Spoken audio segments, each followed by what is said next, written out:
Hi everyone, and welcome to the very first episode of Kitchen Science. In the next couple videos, I'll be doing experiments in making things using materials most people have around the house. We're going to be doing some cool stuff, and everything you see you can also do at home with parent supervision. Today, I thought it would be fun to make something, so we're going to be making our own Play-Doh. You'll need to use the stove for this, so make sure you have an adult to help you out. Alright, let's get cooking.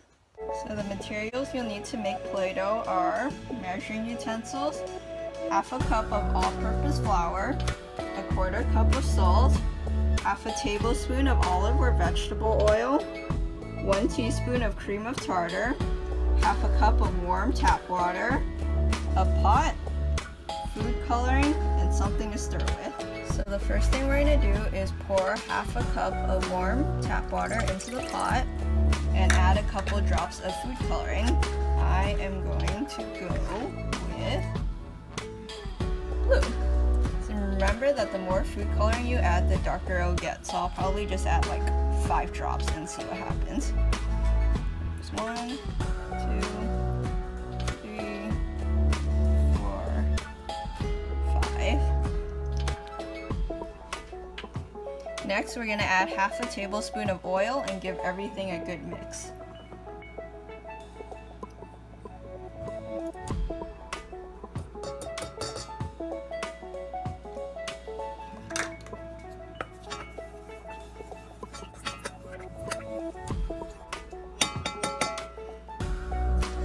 After that, we're going to gently pour in half a cup of flour.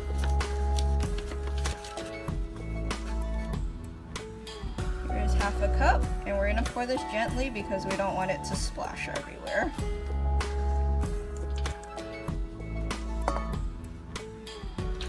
After that, we're going to add a quarter cup of salt.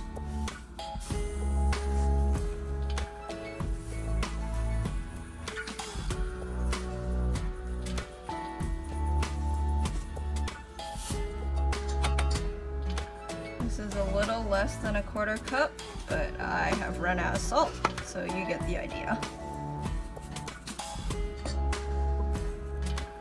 Next, we're going to add 1 teaspoon of cream of tartar.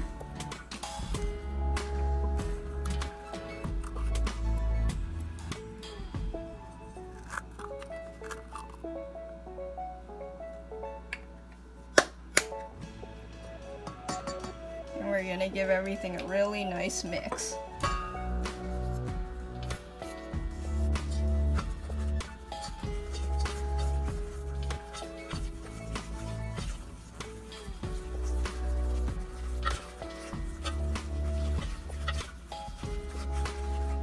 Alright, after mixing, you should be left with this kind of sticky, lumpy mess. Here's where you're going to need adult help. We're going to put our mixture on the stove and cook it over low to medium heat. Alright, my mixture is on the stove and I've turned my stove on.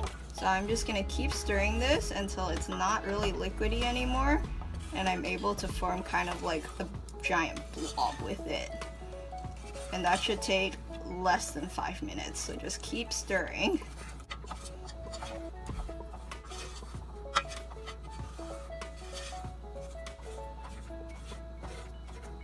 And really make sure to scrape the bottom of the pot because that's where it's going to get stuck. So just really move it around.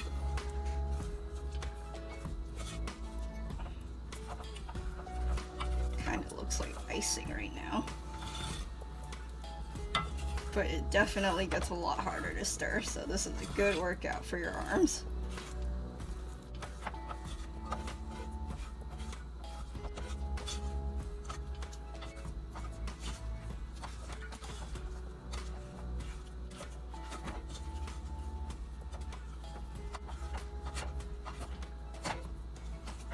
Alright.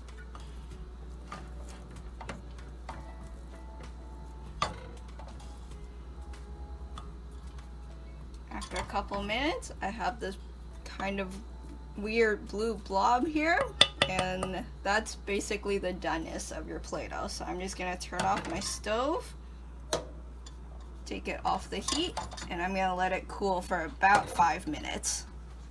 Okay, it's been about 5 minutes, so I'm gonna check to see if it's cool enough to touch. It's a little warm, but it's definitely cool enough for me to touch. Please make sure that it is cool enough to touch before you touch it, because it is coming out of a very hot pot. So right now I'm gonna take it out of the pot, move my pot aside, and then I'm gonna knead it until it gets nice and soft. And that should only take a couple minutes because it's already pretty soft. But if it's too dry to knead, you can also add a little bit of oil and try it again.